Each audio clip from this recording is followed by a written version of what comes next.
Hello and welcome to this very special broadcast from Washington, D.C. I'm going to be speaking to Senator Mark Warner, the man who heads the India caucus and also chairs the Senate Intelligence Committee. Thank you very much, Senator Warner, for joining me tonight. Very big question that everybody is asking, that the American polls, extremely polarized rhetoric that we've seen, and two assassination attempts at former president and the candidate in this elections, former President Donald Trump. How do you see these developments and how do you see the intelligence failure, would you call it, and what's the way forward? Well, Navika, first of all, thank you for letting me appear on this show. And I'm a proud champion of the very strong friendship between India and the United States. I think, as I said, as somebody who's had the opportunity to visit India many times, India was always a nation that was about to arrive. That was what my friends in India would say. That was what Indian Americans would say. India's time has arrived on the world stage. And with that comes added responsibility, and something I hope we can talk about. In terms of political violence, it does worry me. It worries me. We see violence across Europe. We've seen some levels of violence even in Prime Minister Modi's recent elections. We've seen, part of this due, I believe, to two things. One, the ability of the internet to exacerbate extreme voices on either end of the political spectrum. And candidly, when political candidates, and in the United States sometimes, when even Mr. Trump sometimes, takes things he read off the internet that have no basis in truth and then expound those. I think as a national leader in any nation, you have to condemn political violence, but you also bear a responsibility of trying to speak things that are true. And unfortunately, and I think, I followed closely the Indian elections, I followed closely the European Union elections, the most recent British and French elections. We have foreign nation states who are using technology to try to spread division, often through the internet, often through some of the social media channels. And I'm not saying that is the causation of the polarization of the election in America.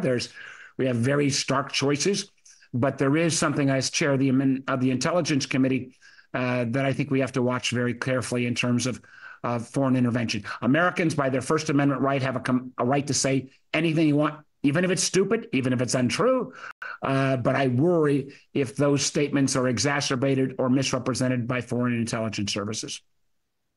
Very well said, Senator Warner. But let me ask you: has the Secret Service found its way around, learned lessons from what happened in Pennsylvania to now the second attempt? And do you think it's completely armed to deal with such dangers this election season? Well, I think clearly there were huge mistakes at Mr. Trump's rally in Pennsylvania, and thank God, nothing happened on the golf course in Florida. I do think Mr. Trump has a tendency to play at the same golf courses all the time, and there are certain things. And he is not a president at this point. He is only a candidate. He's a former president. I'm in support of more protective services for our candidates, but I don't want people in elective office to be so barricaded from any interaction with other Americans that it becomes even further disconnect. Getting it right, I think the Social Security's got to improve its game, and if they need more money, I am anxious to provide that. But I also think there is a responsibility for political leaders of every stripe in America, to not condemn their opponents with language that incites hate in some cases, or, it's just, it is extraordinary in this country. Some of the political dialogue, at least at the presidential level, has never been this coarse and undermining. Senator Warner, while we are on the issue of intelligence, let me ask you about the recent incidents in Lebanon, where pager devices have been used, have blown up and claimed a few lives. Children have been in those gatherings. Do you think, from the intelligence perspective, how do you see these developments? And do you think this is legitimate counter-terrorism strategy that has been adopted? Well, first of all, I absolutely support Israel's right to defend itself. But how they defend itself is a question that is a fair issue, particularly from the United States, which is far and away Israel's biggest supporter. What I think we've seen with the pagers going off, and now earlier today, the walkie-talkies going off, is that the nature of kinetic conflict is changing. The circumstances is, who has the most tanks and guns and ships and planes may not be the victorious party. I mean, technology is going to play more and more a role. I think about the fact, like in Ukraine, I strongly support the Ukrainians' effort to push back Putin's aggression. The United States sent our best tanks, they're called the Abrams tanks, to the Ukrainians. Well, the Abrams tanks are protected from everything except for drones. So how we think about national security so that it is technology competition, not just who has the most guns, is extraordinarily important. And this is something that I've spent a lot of time on. My background was in the technology community. My background is in telecommunications, and I think about the challenges that Huawei places. I think about the challenges around artificial intelligence, quantum computing. I think about a lot of the activities in the life sciences and biosciences. And this is, again, where I think, the coordination and collaboration between India and America is so powerful and important. Chances are India is never going to have the most aircraft carriers, nuclear subs, or bomber planes. But India will be, one of the top 2 or 3 nations in the world on technology advancement. And when we see, particularly in the case of China, where we have such common concerns, China leaping ahead in technology domain after technology domain, our best natural partner on technology development is India. Senator Warner, how do you see Prime Minister Modi's visit to the United States, especially the Quad meeting, which is going to be held in Delaware at the residence of President Joe Biden? Do you think there are significant achievements that are going to be taking place in this particular meeting on the eve of American elections and going forward, a statement to the world? Well, first, I think the Quad is one of the most important strategic relationships. India, United States, Japan, Australia. That is not only the future of the Pacific, but is in the future of Asia, but it is a critical relationship. And one of my frustrations at time with my friends in India have been pushing India, as they are now, should get the recognition as a great nation.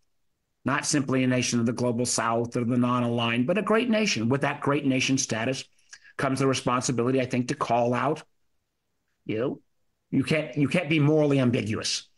And so I've been pushing on my Indian friends to say, the kind of blatant aggression that Putin had. The comments I get from, this did not come from Prime Minister Modi, but senior levels of Indian government is, one, it is a age issue. Older Indians, older Americans like me, Indians have a right to remember which country sided on which side in the India-Pakistan war in the 70s. I do think, that there are, some of this is younger generation would rather align with the United States. Others remember when India was in a hard time before. Russia stood by India. The United States didn't. I also think, there is a real consensus here on, and I hear from a senior Indian official, he said, what are the 3 biggest challenges? I asked him for India, and he said, China, China, China. So there is alignment there. And, how India does not lose its leadership role in the non-aligned movement, but at the same time takes the moral position and, at the end of the day, chooses a side. Part of that, one of the greatest assets we have in this relationship is the Indian American diaspora in America in terms of these people-to-people contacts. That's important. I also think as we ask our Indian friends to do more in the Quad beyond kind of, platitudes, we have to be willing to share more technology. We have to do more military sales. We can't ask India to walk away from Russia if we don't make a solid commitment that we will be there on a military sales supply run. I think this collaboration is important. Prime Minister Modi is extraordinarily popular. I've had the opportunity to visit with him many times. And I think his heart in terms of this relationship, he knows how important it is, but he's got to look out first for India's interest. We've got to show that we will be long-term, dependable partners. Senator Warner, how do you see Prime Minister Modi's visit both to Russia and to Ukraine? Do you see this as taking forward the peace process? How do you see this war abating in the near future and India's role really trying to bring both sides to the table to discuss peace rather than war?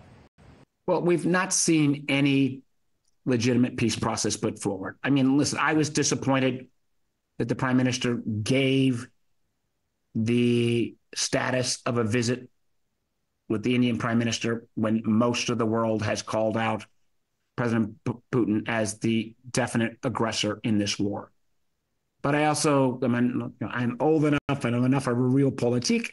India still depends on Russia for most of its legacy military systems.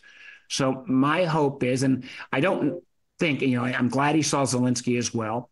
I'm not sure either of those two leaders are fully ready to enter Putin and Zelensky into legitimate negotiations. I think it would be terribly important that they do. And if Prime Minister Modi and India can move that along, I'm hopeful. I'm also hopeful that as we can strengthen this, absolutely essential relationship between our two countries, that, my words, not yours, please, that India will have the confidence to say we can count on America. And when a powerful nation state violates human rights, violates the notion of territorial integrity, India will stand as the world's largest democracy against authoritarian regimes, no matter where they are.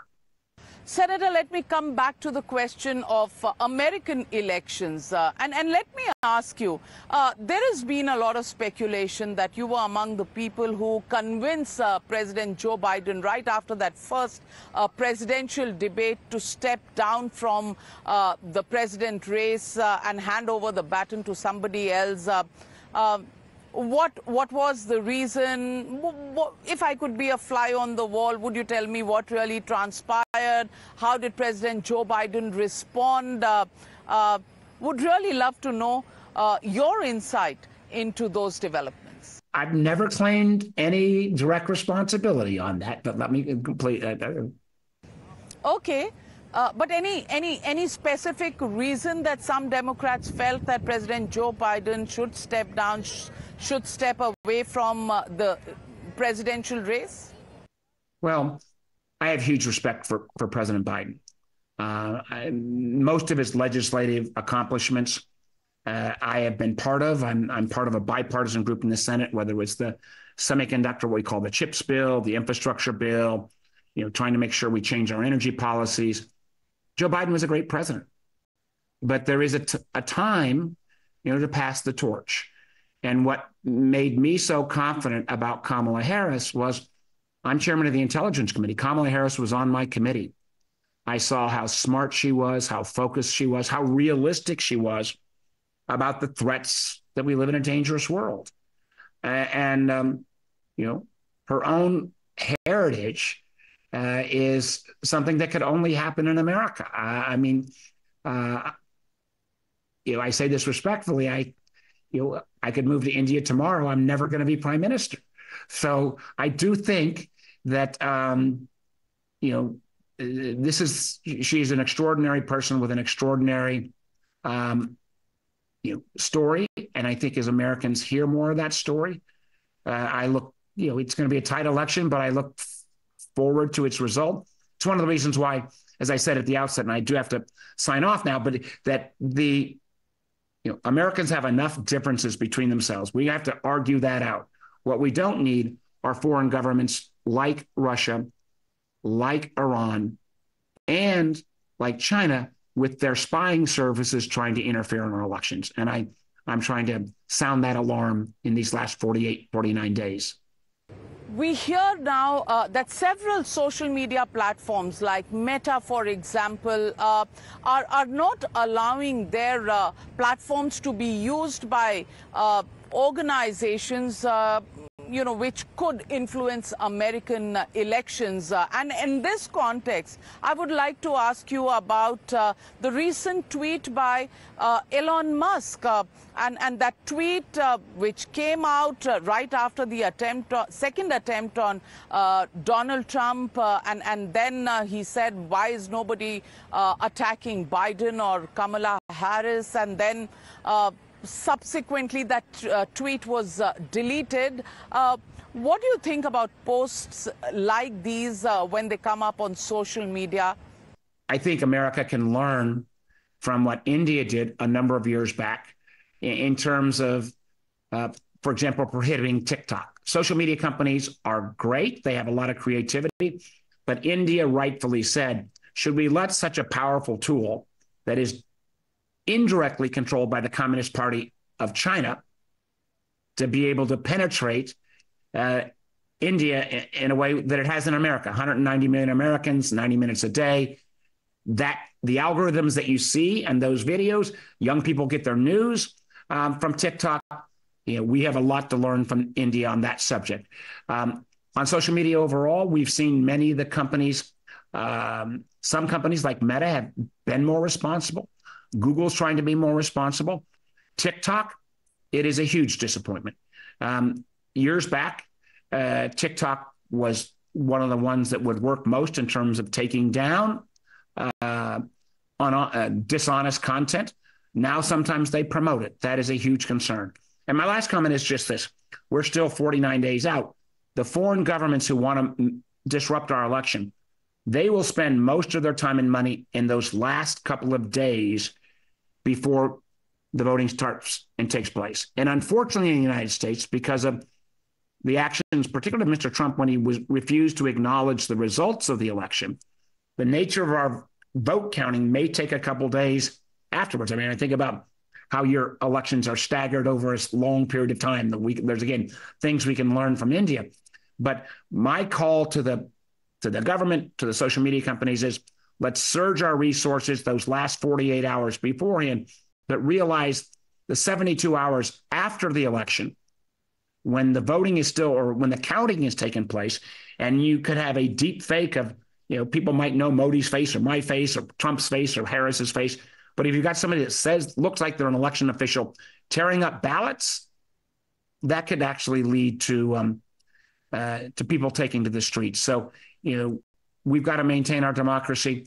I appreciate very much this chance to talk with you. Well, I know you're in a hurry to go in for your meeting, but I must remind you, you did not answer that question on Elon Musk and the tweet he put out on X. What do you really think about that? And do you really think, the same sense of responsibility would apply to the platform X, which is American, as you've said about the Chinese platforms? I think I will say very clearly, X is not being responsible enough. I have been a big supporter of Elon Musk as he started Starlink, helped him try to break through the almost monopoly of the old space systems. He brought a lot of innovation. He's an extraordinarily bright guy. I wish he brought that, with that, a same sense of responsibility as one of the most successful people in the world. Thank you very much, Senator Warner, for sparing the time and sharing your views with the audiences back home in India and the Indian diaspora here in the United States. Appreciate your time and appreciate your candid answers on several of those questions that really you handled so well. Thank you very much, Senator. Thank you so much. Bye-bye.